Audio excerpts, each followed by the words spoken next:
Welcome to our Sayali fashion designer channel आणि मी आहे सायली. तर तुम्हा सर्वांचं आपल्या आजच्या नवीन अशा छानशा व्हिडिओमध्ये मी मनापासून खूप खूप स्वागत करते. तर कसे आहात तुम्ही? नक्कीच मस्त आणि मजेत असणार आहात. आणि आपल्या आजच्या महत्त्वाच्या अशा छानशा व्हिडिओला आता आपण सुरुवात करूयात.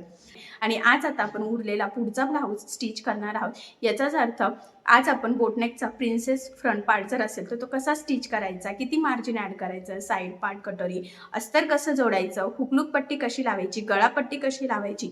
सो हे सगळं याला कमरपट्टीसुद्धा लावावं लागते. तर किती इंचाच्या पट्ट्या कट करायच्या, कशा पद्धतीने मॅनेज करायचं, स्टिचिंग करताना कुठल्या गोष्टींची काळजी घ्यायची, जेणेकरून फक्त स्टिच करणंच नाही तर ते प्रॉपर फिनिशिंग सहित सहज यावं. बऱ्याचदा आपला प्रिन्सेसचा पफ व्यवस्थित येत नाही. सो त्यासाठी कशा पद्धतीने जोडलं गेलं पाहिजे, मार्जिन कसं पकडलं पाहिजे. सो हे सगळं मी तुम्हाला अतिशय सावकाश स्टेप बाय स्टेप आणि खूप काही महत्त्वाच्या टिप्स अँड ट्रिक्स आहेत सांगणार आहे, जेणेकरून तुम्हाला आपला आजचा हा व्हिडिओ बघून परफेक्ट असं बोटनेकचा प्रिन्सेसचा फ्रंट पार्ट म्हणजे प्रिन्सेस फ्रंट पार्ट सहज स्टिच करता यावं यासाठी. ठीक आहे. सो चला मग आता वेळ न घालवता आपण आपल्या आजच्या महत्त्वाच्या अशा टॉपिकला सुरुवात करूयात. आणि हा व्हिडिओ तुम्ही स्किप न करता पूर्ण नक्की बघा, जेणेकरून तुम्हाला आपला आजचा हा व्हिडिओ बघून परफेक्ट असा प्रिन्सेसचा फ्रंट पार्ट परफेक्ट पफ सहित सहज स्टिच करते. ठीक आहे.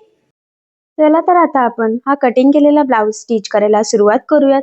आणि मी पुन्हा सांगते की ह्या ब्लाऊजच्या कटिंगची जो काही व्हिडिओ आहे तर त्याची लिंक मी तुम्हाला डिस्क्रिप्शन बॉक्समध्ये आणि कमेंट बॉक्समध्ये पिन करते, जेणेकरून कटिंगचा व्हिडिओ तुम्हाला इझिली मिळून जाईल. ठीक आहे. आता हा जे काही कटिंग केलेला ब्लाऊज आहे तर हा शिवायचा आहे. तर सगळ्यात आधी आपल्याला इथे फ्रंट पार्ट म्हणजे ब्लाऊजचा पुढचा भाग स्टिच करायचा आहे. त्याचबरोबर तुम्हाला इथे मी सांगते की हा जो काही ब्लाऊज आहे तर सगळ्यात आधी याचा आपल्याला अस्तर आणि जो काही ब्लाऊज पीसचा मेन फॅब्रिक आहे तर ते एकमेकाला जोडून घ्यावं लागेल. आणि त्याआधी आपल्याला इथून कट करून हे सेपरेट करावं लागेल, म्हणजे साईड पार्ट आणि हा जो काही आपला प्रिन्सेसचा पार्ट आहे तो. तर बघा मग ह्या पद्धतीने आपण इथे कट करून घेतलेला आहे. ठीक आहे. आता आपल्याला हे अस्तर आणि मेन फॅब्रिक एकमेकाला जोडून घ्यायचं. त्याआधी साठी ह्या पार्ट दोन वेगवेगळ्या साईडने ठेवायचं. सेम त्याच पद्धतीने त्यावर आपण ब्लाऊज पीसचा पार्ट सुद्धा ठेवून घेतला, जेणेकरून दोन्ही पण पार्ट व्यवस्थित आपले वेगवेगळ्या साईडचे होतील. कारण बऱ्याचदा त्या दोन्ही पण पार्ट्स एकाच साईडचे होण्याचे चान्सेस असतात आणि असं झाल्यावर आपला ब्लाऊज संपूर्ण चुकतो. सो तसं होऊ नये त्यासाठी सगळ्यात आधी मी ज्या पद्धतीने ठेवायला सांगितलेलं आहे तसं ठेवून घ्यायचं आणि मग ते जोडायला सुरुवात करायची. आता हे जोडताना जेवढं शक्य आहे तेवढं व्यवस्थित कडेकडेने जोडायचं आहे. जोडताना कुठेही गोळा वगैरे होणार नाही, तिरकं जाणार नाही. तर या छोट्या मोठ्या गोष्टींची सुद्धा आपल्याला काळजी घ्यायची आहे. बऱ्याचदा जोडताना मध्ये फुगा येऊ शकतो, असा गोळा वगैरे होतं. सो तसं होऊ देऊ नका. एक पार्ट जोडून झालेला आहे. सेम त्याच पद्धतीने दुसरा पार्ट सुद्धा आपल्याला इथे जोडून घ्यायचा आहे. आणि तुमच्या इथे लक्षात येईल की ब्लाऊज पीसचा पार्ट हा थोडासा एक्स्ट्रा आहे आणि आपण एक्स्ट्राच कट करत असतो, कारण आपल्याला ते अस्तर आणि मेन फॅब्रिक एकमेकाला जोडताना इझी जावं, खरं तर यासाठी. त्या प्रिन्सेसचा कटोरी पार्ट जोडून झाल्यानंतर सेम त्याच पद्धतीने आपल्याला साईड पार्ट सुद्धा इथे जोडून घ्यायचा आहे. तर बघा तो सुद्धा ह्या पद्धतीने ठेवायचा आहे वेगवेगळ्या साईडना. खरं तर मी मधलं कट न करता आधी जोडूनच घेते, जेणेकरून आपल्याला ते ब्लाऊज पीसचा कपडा कमी पडायला नको, खरं तर यासाठी. आणि मी पुन्हा सांगते जेवढं शक्य आहे तेवढं कडेकडेने टीप मारत जोडायचे असते. हे जोडताना अजिबात जास्त मार्जिनची आपल्याला गरज नसते. त्याचबरोबर साईड पार्टला बरेचसे कर वगैरे असतं गोलाकार शेप, आणि तर ते न खेचता जोडायचे आहे, कारण ते जर खेचलं तर ते ताणलं जातं आणि मग अशा वेळेस आपला ब्लाऊज चुकू शकतो. तर बघा एक पार्टचं जोडून झाल्यावर सेम त्याच पद्धतीने दुसरा पार्ट सुद्धा आपण व्यवस्थित ठेवून घेतलेला आहे आणि तो जोडून घेत आहोत. खरं तर आपण जो काही ब्लाऊजचा पार्ट होता तर तो सोबतच कट केला होता. अस्तर आणि ब्लाऊज जो काही साईड पार्ट आणि प्रिन्सेसचा कटोरी पार्ट आहे ना त्यासाठीचा, म्हणून आपण हा कट न करताच जोडून घेतला. आणि आता सेंटरमधून कट करूयात, कारण ते आपल्याला कमी पडायला नको होतं ना खरं तर. त्यामुळे मग आपल्याला हे सोबतच जॉईंट असताना कट करावा लागला, कारण ब्लाऊज पीस पण जरा कमीच होता छोटासा, त्यामुळे ते सेपरेट ऍडजस्ट होत नव्हतं. त्यामुळे मग आपण ते जोडलेलं असतानाच कट करून ऍडजस्ट करून घेतलं होतं. तर ते कटिंगच्या व्हिडिओमध्ये तुमच्या लक्षात येईलच, कारण दरवेळेस आपण हा साईड पार्ट आणि प्रिन्सेसचा कटोरी पार्ट सेपरेट कट करत असतो, पण इथे तो व्यवस्थित बसत नव्हता. त्यामुळे मग कमी मार्जिन पकडून आपण इथे कट केलं होतं. ठीक आहे.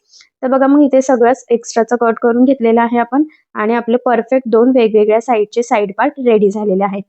सेम त्याच पद्धतीने हा जो काही प्रिन्सेसचा कटोरी पार्ट आहे तर त्याचं सुद्धा जे काही एक्स्ट्राचा ब्लाऊज पीसचा म्हणजेच मेन फॅब्रिक जे आहे तर ते कट करून परफेक्ट मापाचे पार्ट्स आपल्याला इथे रेडी करून घ्यायचे आहे. आणि फायनली हे सगळेच पार्ट आपले इथे रेडी झालेले आहे बघा. तर व्यवस्थित दोन वेगवेगळ्या साईडचे पार्ट झालेले आहे, एका साईडचे झालेले नाहीये. ठीक आहे. आय होप सो अस्तर कसं जोडायचं परफेक्ट हे तुमच्या लक्षात आलेलं असेल. आणि बघा मग यानंतर हे दोन पार्ट ह्या पद्धतीने समोरासमोर ठेवायचे.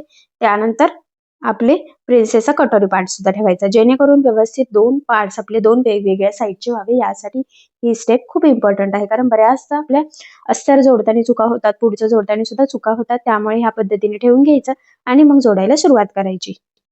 त्याचबरोबर हे जोडताना एक पार्ट सरळ आणि दुसरा त्यावर उलटा ठेवायचा आहे. त्याचबरोबर टेपच्या 3 लाईन एवढं मार्जिन आपल्याला इथे पकडायचं आहे. जोडताना अजिबात खेचायचं नाहीये आणि सगळ्यात इम्पॉर्टंट म्हणजे जोडताना नेहमी आपल्याला खालच्या साईडनी सुरुवात करायची आहे. तर बघा मग ह्या पद्धतीने आपण हे दोन पार्ट इथे जोडून घेतलेले आहेत. आता हे जे काही जोडलेलं आहे ना, ते इथे आपल्याला डबल टिप देऊन घ्यायची आहे. खरं तर हा पॉईंट खूप इम्पॉर्टंट आहे, लक्षात राहू द्या. आणि त्याचबरोबर हे जोडताना आपल्याला अजिबात खेचायचं सुद्धा नाहीये, कारण खेचल्यावर पार्ट्स एक्स्ट्रा होते, कारण की हा गोलाकार शेप आहे. सो त्यामुळे अतिशय व्यवस्थित जोडायचं आहे. स्टार्टिंगला एंडिंगला डबल टिप सुद्धा देऊन घ्यायची आहे. तर बघा किती परफेक्ट असं जोडलं गेलेलं आहे. कुठेही काही कमी जास्त सुद्धा झालेलं नाहीये आणि एकदम परफेक्ट सुद्धा आलेलं आहे. सेम त्याच पद्धतीने आता दुसऱ्या साईडचं सुद्धा आपण जोडून घेऊयात. आणि मी सांगितल्याप्रमाणे जोडताना एक पार्ट सरळ, दुसरा त्यावर उलटा येतो आणि टेपच्या 3 लाईन एवढं मार्जिन आपल्याला न खेचता पकडत पकडत इथे जोडायचं आहे, कारण खूप सारा गोलाकार पार्ट असतो तो आणि मार्जिन खालचं वरचं कमी जास्त होऊ शकतं. त्यामुळे व्यवस्थित चेक करत करत जोडून घ्यायचं आहे. सुरुवातीला आणि शेवटी डबल टिप देऊन लॉक करायचं, जेणेकरून तिथून शिलाई निघण्याचे चान्सेस राहणार नाही. आणि मी म्हटल्याप्रमाणे डबल टिप सुद्धा देऊन घ्यायची आहे. आता डबल टिप देताना खालचा पार्ट गोळा होऊन आपल्या शिलाईत येतोय की काय, तर हे सुद्धा चेक करायचं आहे, कारण बऱ्याचदा तसं होतं. ठीक आहे. तर बघा हा पार्ट सुद्धा किती परफेक्ट असा जोडला गेलेला आहे. आणि फायनली दोन्ही पण आपलं पार्ट इथे साईड पार्ट आणि कटोरी पार्ट जोडून घेतले म्हणजे झालेला आहे, ते सुद्धा एकदम प्रॉपर, कुठेही खालीवर कमी जास्त झालेला नाहीये. याचाच अर्थ आपलं कटिंग आणि स्टिचिंग दोन्ही पण आतापर्यंतच एकदम परफेक्ट झालेलं आहे. त्यानंतर आपल्याला इथे हुक लावून घ्यायची आहे. तर हुक साठी मी इथे पट्ट्या कट करण्यासाठी कपडा कट करून घेतलेला आहे. आता हे कट करून सेम करून घेतलं आणि डबल फोल्ड करून 1 किंवा 1.25 इंचाची पट्टी आपल्याला इथे कट करून घ्यायची आहे हुक पट्टीसाठी. आणि जर का तुमच्याकडे भरपूर सारा अस्तर असेल तर डबल पट्टीच करायची, कमी असेल तर सिंगल पट्टी तुम्ही लावू शकतात. आणि ती पट्टी ह्या पद्धतीने वरच्या साईडला ठेवायची आहे बघा आपल्याला. आणि 1/2 इंच एवढं मार्जिन ठेवून इथे टीप मारून घ्यायची आहे. ठीक आहे. आणि स्टार्टिंगला एंडिंगला कुठेही इथे फोल्ड करायची गरज नाहीये. त्यानंतर सरळ करून पुन्हा तिथे एक सिंपल अशी एक टीप टाकायची आहे. आणि यानंतर आतमध्ये पट्टी फोल्ड करायची आणि वरच्या साईडला द्यायची आहे आपल्याला दाबटीप.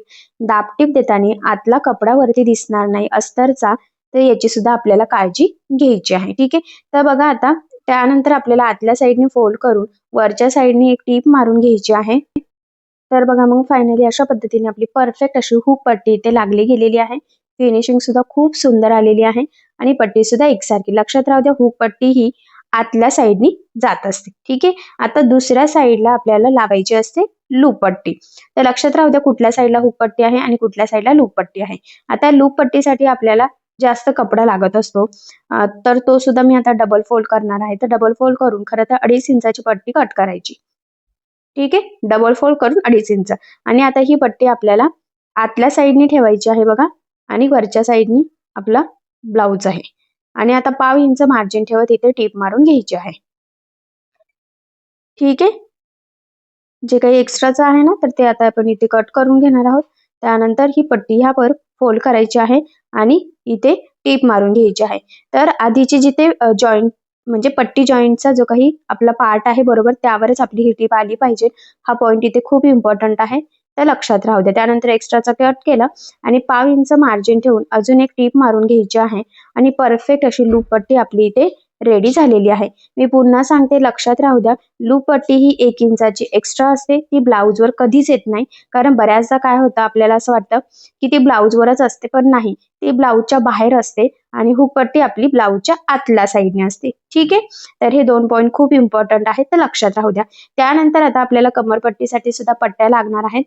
तर त्या इथे मी 1 ते 1.25 इंचाच्या कट करून घेते. तर डबल फोल्ड कपडा केलेला आहे, त्यामुळे ते जास्त इथे कट झालेले आहेत. म्हणजे 2 सोबतच कट झालेले आहे, 2 वेगवेगळ्या साईडला आपल्याला लावण्यासाठी.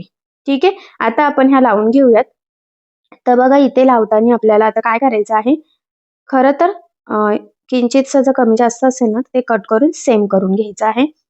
आणि आता आपण साधारणतः टेपच्या 3 लाईन एवढं मार्जिन पकडत ही पट्टी लावून घेणार आहोत. आणि साईड पार्ट आणि कटोरी पार्टचा जो काही जॉईंट पार्ट आहे तर तो बाहेरच्या साईडला फोल्ड करायचा. आणि ही पट्टी बघा लूप पट्टीच्या साईडला आपण डबल टिप देऊन लॉक केलं आणि फोल्ड सुद्धा केलं. पुन्हा लूप पट्टीच्या समोर हुक पट्टी आलेली आहे, तर हुक पट्टीवर सुद्धा फोल्ड करायचं आहे आणि एकसारखं मार्जिन पकडत आपण ही पट्टी लावून घेतली. म्हणजे हुक आणि लूप पट्टीच्या साईडला फोल्ड करून आपल्याला ती पट्टी लावायची असते.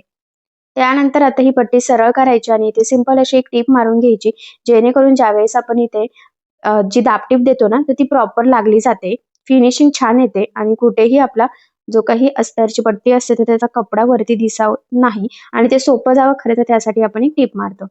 आता ती पट्टी आतमध्ये फोल्ड करून द्यायची आहे आपल्याला दाबटीप. तर बघा आता एकदम परफेक्ट प्रॉपर दाबटीप येईल. आधीची टीप दिल्यामुळे कुठेही आपला जो काही म्हणजे अस्तरची पट्टीचा कपडा आहे ना तर तो वरती दिसत नाही आणि किती छान असं प्रॉपर फिनिशिंग सहित बघा इथे दाबटीप देऊन झालेली आहे. ठीक आहे, तर बघा मग अशा पद्धतीने आपल्या दोन्ही पण साईडला एकदम परफेक्ट अशी आपली जी काही कमरपट्टी आहे ती लागली गेलेली आहे. ब्लाऊज पूर्ण झाल्यानंतर आपण आतल्या साईडने हातशिलाई नंतर करणार आहोत. ठीक आहे, त्यानंतर हुकलूक पट्टी व्यवस्थित एकावर एक आहेत की नाही, सेम आहेत की नाही, कमी जास्त तर नाही ना, ते हे चेक करायचं. आणि गळापट्टीसाठी आता आपल्याला पट्ट्या कट करायच्या आहेत. तर गळापट्टीसाठी आपल्याला स्ट्रेचेबल कपडा म्हणजे तिरक्या पट्ट्या कट कराव्या लागतात. तर त्या बघा 2 लागतात 2 साईडनी. सो त्या मी 1 ते 1.25 इंचाची मार्किंग केलेली आहे. खरं तर 1 इंचाचं म्हटलं तरी बस आहेत.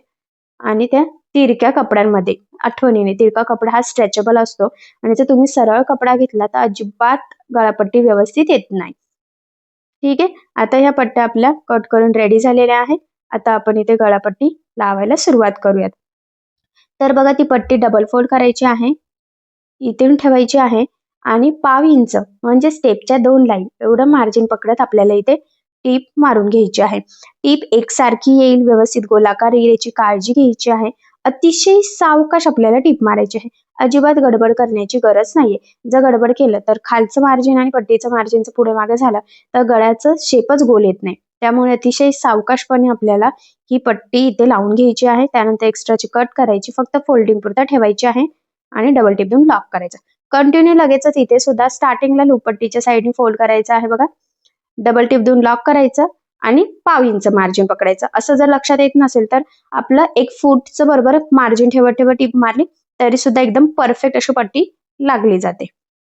आणि तिथे सुद्धा बघा अतिशय सावकाश काळजीपूर्वक खरं तर आपण ही पट्टी लावून घेतलेली आहे. ठीक आहे, त्यानंतर एक्स्ट्राची कट करायची आहे आणि आता गळ्याला द्यायची आहे आपल्याला छोटे छोटे कट्स, जेणेकरून ज्यावेळेस आपण ही पट्टी आतमध्ये फोल्ड करू तर ती प्रॉपर फिनिशिंग सहित फोल्ड व्हावी आणि आपला गळ्याचा शेप छान असा गोलाकार यावा.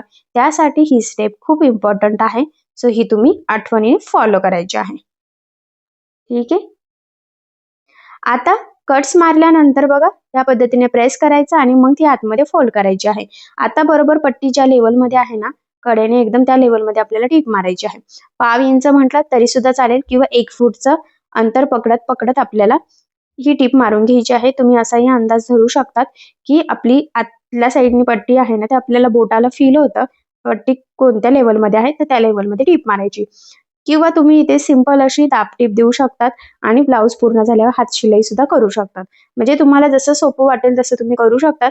पण मी इथे डायरेक्टली टेप मारून घेतलेली आहे म्हणजे इथे हातशिलाईचा प्रश्नच राहणार नाही. आणि अशी सुद्धा म्हणजे गळापट्टी छान होते, फिनिशिंग वगैरे ब्लाऊजला मस्त येते. आणि इथे तुम्हाला जर गळ्याला लेस वगैरे लावायची असेल तर सुद्धा तुम्ही इथे नक्कीच लावू शकता. ठीक आहे, तर बघा मग फायनली अशा पद्धतीने आपला प्रिन्सेस विथ बोटनेक जो काही ब्लाऊज होता तर त्याचा फ्रंट पार्ट पूर्ण स्टिच झालेला आहे. गळापट्टी, हुक, लूक, त्याचबरोबर कमरपट्टी हे सगळं एकदम परफेक्ट आलेलं आहे. आणि जवळून मी तुम्हाला पफ वगैरे दाखवते म्हणजे थोडासा अंदाज येईल. ठीक आहे, तर बघा मग इथे तुम्ही बघू शकता की किती सुंदर प्रॉपर फिनिशिंग सहित छान असा पफ सहित आपला हा प्रिन्सेस विथ बोटनेक ब्लाऊजचा फ्रंट पार्ट पूर्ण स्टिच झालेला आहे. मी संपूर्ण तुम्हाला अतिशय सावकाश स्टेप बाय स्टेप सांगितलेला आहे. त्याचबरोबर हुकपट्टी लावायची कशी, कमरपट्टी कशी लावायची, साईड पार्ट आणि आपला जो काही कटोरी पार्ट आहे प्रिन्सेसचा तर तो कसा जोडायचा, गळापट्टी कशी बनवायची ते सुद्धा एकदम प्रॉपर फिनिशिंग सहित. तर हे सगळं सांगितलेलं आहे. ज्या काही टिप्स अँड ट्रिक्स सांगितलेल्या आहे तर त्या फॉलो करून तुम्ही एवढा पार्ट नक्की स्टिच करा. तुमचा सुद्धा एकदम परफेक्ट नक्की म्हणजे नक्की येणारच. पण जर तुम्हाला काही प्रॉब्लेम येत असेल तर मला कमेंट करून नक्कीच कळवा. मी तुमच्या प्रश्नाची उत्तर देण्याचा नक्कीच प्रयत्न करेन. तर बघा मग बोटनेकचा पुढचा ब्लाऊज आपला पूर्ण स्टिच झालेला आहे.